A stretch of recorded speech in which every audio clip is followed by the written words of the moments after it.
Good morning, everyone, and welcome to the Happy Harvest Homestead. If you've watched some of my previous videos, you'll know that we had to cull one of my favorite does because she did something that has never happened to me before in all my years of colony raising.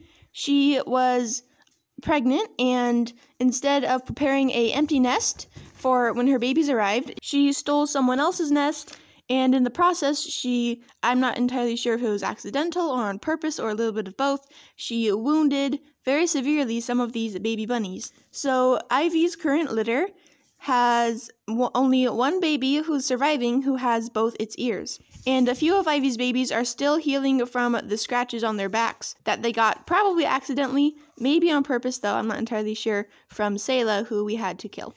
But being ever true to my nature not nurture mindset when raising rabbits, I decided to not cull these babies even though they were very little and they had what seemed like bad wounds that I thought for sure were going to get infected and gross and they die a very painful death. For my rabbits, I have a very hands-off approach, and I have decided, and I've done a pretty good job of sticking to it, that I'm not going to help any babies or any rabbits at all unless I am very absolutely positive they are going to die, and then I will kill them to relieve their suffering. But if they have any chance of living or surviving, I will not do anything. So if they can survive, then they will. So that's what I did in this situation.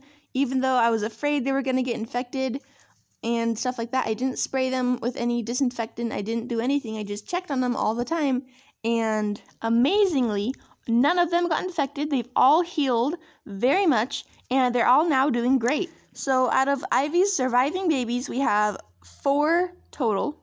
2 of them are completely black. One of the black ones has 1 ear missing, and 1 ear is still there.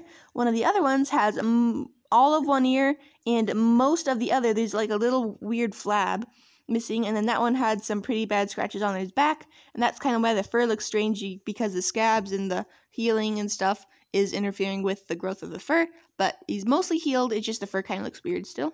We have a third black one that had very minimal wounds at all. She had a tiny nick out of her ear, and that was all. So I'm super pleased about that. And she has a tiny little white spot on her forehead, like a Vienna mark, kind of, I don't know. So that little white spot is how I tell her apart from the other completely black babies with all their ears that are from different litters. And then the 4th baby who survived from this litter is a blue tort, and this one has both his ears missing, and his foot was really scraped up really bad and was kind of swelling, and I was very afraid that it would get wounded because I had another baby a while back who had a wounded foot and it got infected and kind of smelled bad, so I killed it. But this guy, his foot is now just fine. He walks just fine, so it's really amazing how well rabbits can heal. And I'm really glad I didn't cull them, even though I was afraid they were going to die. Me giving them a chance to live instead of assuming they were going to die. They are living, and as you can see, they are very happy, acting normally. No signs of pain or any bad things at all, and everything is going very good.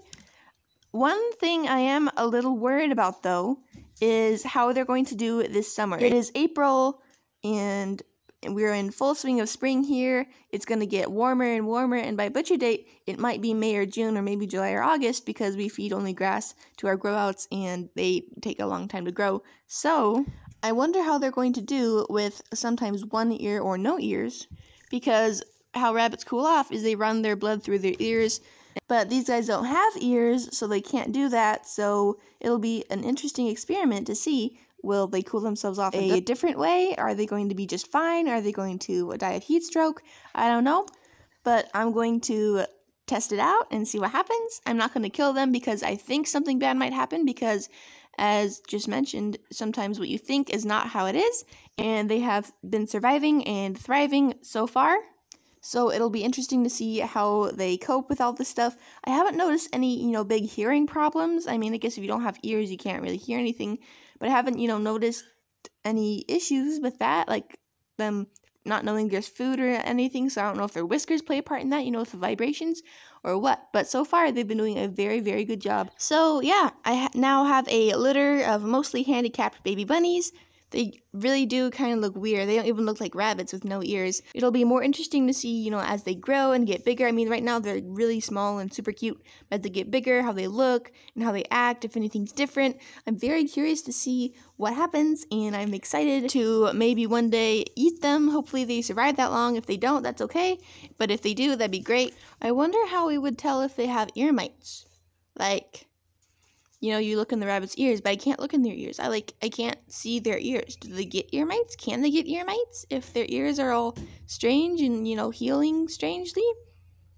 I don't know. None of our other rabbits have problems with ear mites, but, if we just happen to one day, what would happen with them? I wonder. So yeah, a whole new set of adventures with rabbits with no ears, and if anything else interesting or cute or strange happens with them, I'll keep you guys updated. I will most likely do more videos about them as they grow and as they're out to pasture and all this stuff. But for now, they are out of the nest box. They are acting normally, interacting with the other rabbits just fine. I wouldn't know that they had an issue, except for that I can, see the missing appendages, but they're doing very good. So there you go. You've met the bunnies with no ears. You know why they don't have any ears. You know how they are thriving without any ears.